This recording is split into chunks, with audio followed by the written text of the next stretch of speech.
Financial system. Financial system क्या होता है? फाइनेंशियल सिस्टम का मतलब होता है कि जो सिस्टम्स, जो इंस्टीट्यूशंस जो आपके फाइनेंसिस का ख्याल रखते हैं, ठीक है, ये एक सेट ऑफ इंस्टीट्यूशंस को रेफर करता है, जैसे कि banks, stock exchanges, insurance companies, जो कि परमिट करते हैं एक्सचेंज ऑफ फंड्स। ठीक है, ये आपसे पैसे लेके, आपकी मनी लेके इन्वेस्ट करते हैं आगे, और फिर आपको उस पर इंटरेस्ट प्रोवाइड कराते हैं। ठीक है, the services provided to a person by various institutions including banks, insurance and companies. ठीक है, जो कि बैंक्स हो गए, इंश्योरेंस कंपनीज हो गई, ऐसे ही फिर आपके स्टॉक एक्सचेंजेस हो गए, ये आपको कुछ सर्टेन सर्विसेज प्रोवाइड कराते हैं, फाइनेंशियल सर्विसेज, जैसे कि लोन्स की सब लोन्स प्रोवाइड कराना, फिर आपको इंटरेस्ट प्रोवाइड कराना, आपकी इन्वेस्टमेंट को सेव करके रखना। तो ये जो सर्विसेज प्रोवाइडेड कराते हैं, ये आपको इंस्टीट्यूशंस प्रोवाइड कराते हैं, एंड उसी को ही पूरे को हम कहते हैं फाइनेंशियल सिस्टम। एक फाइनेंशियल सिस्टम, एक मार्केट प्लेस, जहाँ पे आपकी जो सर्विसेज आपको प्रोवाइड कराई जाती हैं, वो होता है फाइनेंशियल सिस्टम। इसके कुछ फीचर्स होते हैं। It encourage savings and investment. Financial system encourage करता है सेविंग एंड इन्वेस्टमेंट।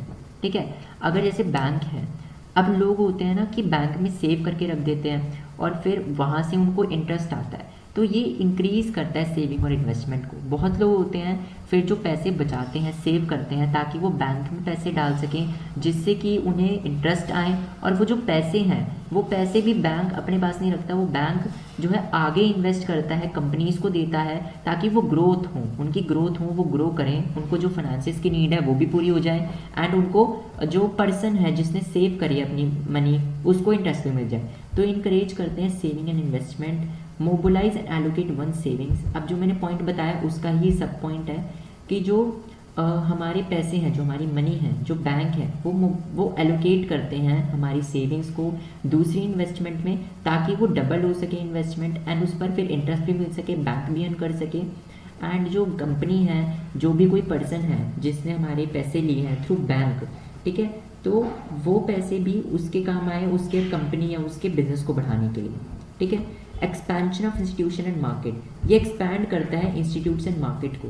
ये मार्केट को, जैसे बैंक्स होते हैं, स्टॉक एक्सचेंज होते हैं, इंश्योरेंस कंपनीज होती हैं, ये मार्केट को या इंस्टीट्यूट्स को प्रोवाइड कराती हैं मनी, ताकि वो एनहांस कर सकें।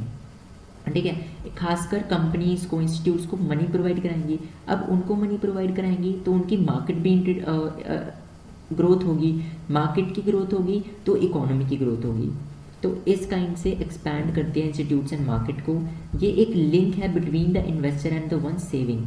ठीक है, बैंक है, बैंक आपके बीच में, और जो बैंक आपके बीच में, और जो कंपनी है उसके बीच में एक इंटरमीडिएट है। वैसे ही फाइनेंशियल सिस्टम इन्वेस्टर और आपके बीच में इंटरमीडिएट है। ठीक है ना, कि आप जो सेविंग आप करते हो उसमें आप अपने पैसे लगाते हो, एंड कोई इन्वेस्टर है जो इन्वेस्ट करके उनको मोबिलाइज करता है, एलोकेट करता है, एंड फिर आपको फाइनेंशियल सिस्टम से इंटरेस्ट मिलता है। तो इस काइंड का ये आपका एक बीच में लिंक है। प्रोविजन ऑफ फंड, ये प्रोवाइड करता है फंड्स वगैरह किसको, कंपनीज को, बिजनेसेस को, ताकि वो मोबिलाइज कर सके, ग्रोथ कर सके। उन्हें अगर कोई नीड या फंड्स की ज़रूरत है तो उन्हें वो मिल सके और अपनी ग्रोथ कर सके, इनोवेशन कर सके। अब देखते हैं कंपोनेंट्स ऑफ फाइनेंशियल स्टेटमेंट्स। तो बेसिकली आपके 4 कंपोनेंट्स होते हैं फाइनेंशियल स्टेटमेंट्स के: financial institutions, financial asset, financial market and financial services. Financial institution क्या होता है? जो इंस्टीट्यूट्स आपको फाइनेंशियल सर्विसेज प्रोवाइड कराते हैं। इसमें आपकी 2 कैटेगरीज होती है, बैंकिंग एंड नॉन बैंकिंग। ठीक है, बैंकिंग सेक्टर को कौन रेगुलेट करता है? आरबीआई। सबको पता है बैंकिंग आरबीआई रेगुलेट करता है। एंड इसमें भी आपकी 2 सब थीम्स आती हैं या फैक्टर्स आते हैं, commercial and cooperative. Commercial banks तो आपके एसबीआई, पीएनबी बैंक्स हो गए, जो कि आपको डिफरेंट सर्विसेज प्रोवाइड कराते हैं एक पर्सन को। कोऑपरेटिव बैंक्स हो गए जो स्पेशलाइज्ड बैंक्स होते हैं, खासकर रूरल एरियाज़ में, जो कि स्मॉल फाइनेंस कंपनीज वगैरह को प्रोवाइड कराते हैं फाइनेंसिंग, वो होते हैं cooperative banks. Non banking sector में आपके ऑर्गेनाइज्ड एंड अनऑर्गेनाइज्ड सेक्टर आता है। ऑर्गेनाइज सेक्टर कौन सा सेक्टर होता है? जो कि गवर्नमेंट से रेगुलेटेड है। जैसे कि आपकी स्टॉक एक्सचेंज है, स्टॉक एक्सचेंज सेबी रेगुलेट करता है। ठीक है, फेयर ट्रीटमेंट रखता है स्टॉक मार्केट में। ऐसे ही इंश्योरेंस कंपनीज़ को IRDAI एक है वो रेगुलेट करता है। अनऑर्गेनाइज सेक्टर्स वो सेक्टर होते हैं जिनको गवर्नमेंट या कोई भी सेक्टर रेगुलेट नहीं करता, जिन ठीक है, जैसे कि चिट फंड्स आपका एक एग्जांपल होगा जिसको कोई रेगुलेट नहीं करता। अगर उसमें आप इन्वेस्ट करते हो तो आपके लॉसेस आपको बियर करने पड़ते हैं, ना फेयरनेस है ना कुछ है, वो अनऑर्गेनाइज सेक्टर है जो कि कुछ पीपल ने बनाया है, ठीक है।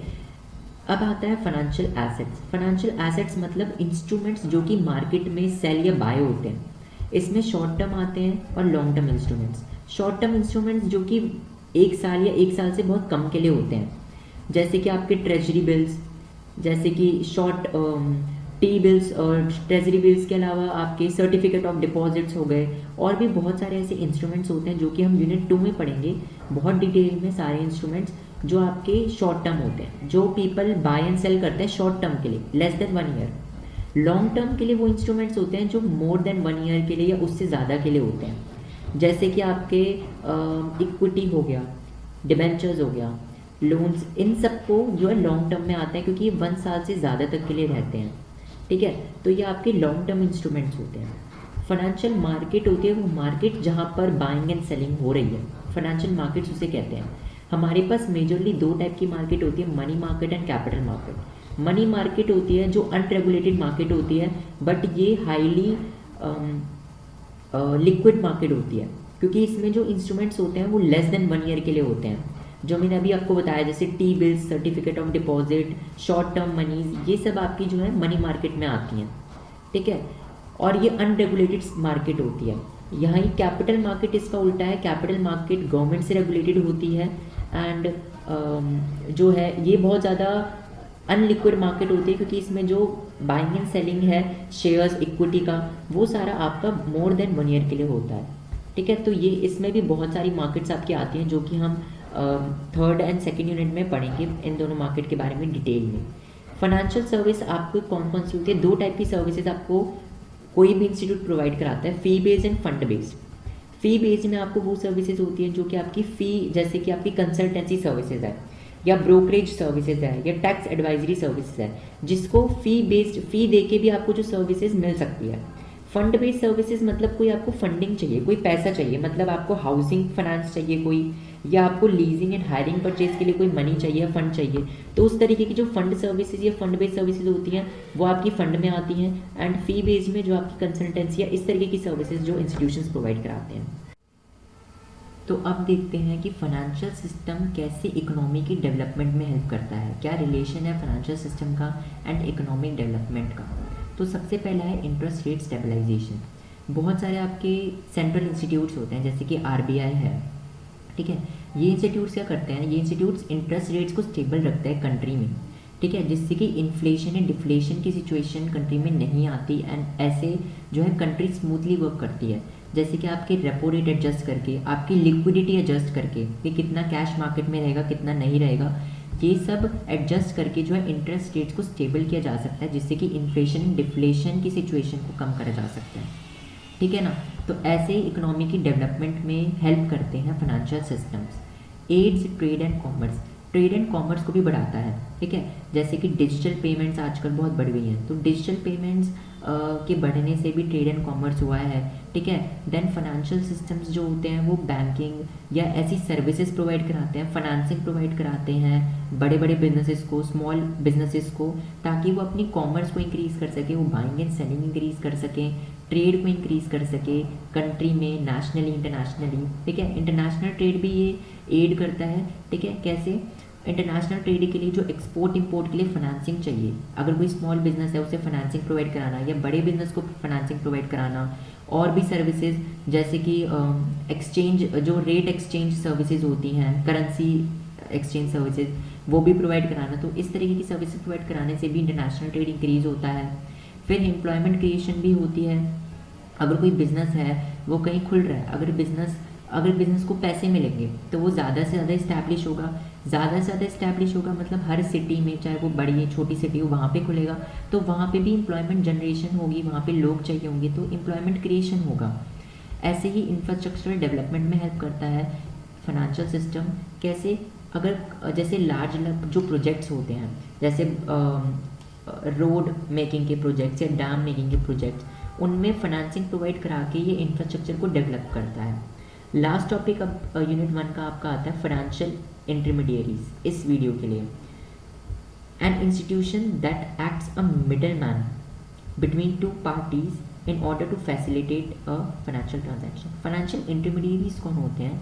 बेसिकली ये इंस्टीट्यूट्स होते हैं जो कि एक मिडलमैन की तरह, एक लिंक की तरह काम करते हैं बिटवीन द टू पार्टीज। जैसे कि कोई पर्सन है आप, एंड आप एक इन्वेस्टर है, इन्वेस्टर को चाहिए पैसा, आपको चाहिए कि मेरी सेविंग्स मैं कहीं डाल दूं और वहाँ से मुझे इंटरेस्ट आए। तो ऐसे फाइनेंशियल इंटरमीडिएरीज होते हैं जो लिंक बनते हैं between the investor and the saver. जैसे कि बैंक हो गया, बैंक आपका एक फाइनेंशियल इंटरमीडिएरी की तरह काम करता है। जैसे कि आपने बैंक में पैसे जमा कराए, आप बैंक ने आपके पैसे किसी कंपनी या किसी पर्सन को दे दिए जो उन्हें इन्वेस्ट करता है आगे एंड उनसे अर्न करता है, एंड फिर बैंक को प्रोवाइड कराता है मनी, एंड बैंक आपको उस पर इंटरेस्ट देता है आपकी मनी पे। तो बैंक एक फाइनेंशियल इंटरमीडिएरी है। ऐसे इंश्योरेंस कंपनी और इन्वेस्टमेंट कंपनीज फाइनेंशियल इंटरमीडिएरीज हैं, पेंशन फंड्स, क्रेडिट फंड्स, ठीक है। तो ये सारे आपकी जो है फाइनेंशियल इंटरमीडिएरीज हैं। इंश्योरेंस कंपनीज जो कि IRDAI रेगुलेट करता है, जो कि आपका काम क्या करती हैं भाई, आपको मेडिकल इंश्योरेंस या डिफरेंट टाइप के इंश्योरेंस प्रोवाइड कराती हैं। इन्वेस्टमेंट कंपनीज जो आपको कहीं इन्वेस्ट करना होता है तो आपको इन्वेस्टमेंट सर्विसेज प्रोवाइड कराती हैं। Pension funds, then credit unions आजकल बहुत पॉपुलराइज हो रहा है। क्रेडिट यूनियंस क्या होते हैं? क्रेडिट यूनियंस भी बैंक की तरह होते हैं जो लोन प्रोवाइड कराते हैं बट लेस डॉक्यूमेंटेशन के साथ, क्योंकि बैंक में क्या होता है आपको बहुत सारे डॉक्यूमेंट्स चाहिए होते हैं कि आपके पास ये है वो है, लोन के लिए घर के डॉक्यूमेंट्स बहुत सारे, आपको कुछ कोलेटरल रखना होता है। बट क्रेडिट यूनियंस डिफरेंट होते हैं जो आपको कम डॉक्यूमेंट्स पे भी बैंक की तरह ही लोन प्रोवाइड करा देते हैं बट इंटरेस्ट ज़्यादा लेते हैं। तो इस तरीके की जो सर्विसेज प्रोवाइड कराते हैं, इस तरीके के जो इंस्टीट्यूट्स होते हैं उन्हें फाइनेंशियल इंटरमीडिएरीज कहा जाता है, ठीक है। अगर किसी को कोई इसका भी आपका जो है 2 टॉपिक्स, अभी आपके 2 टॉपिक्स रहते हैं यूनिट 1 के, जो आपका है कि financial system in India and financial sector reforms, जो कि हम नेक्स्ट वीडियो में पढ़ेंगे, लास्ट वीडियो में। एंड अभी के लिए आपको कोई डाउट है तो आप कमेंट करके मुझे पूछ सकते हो।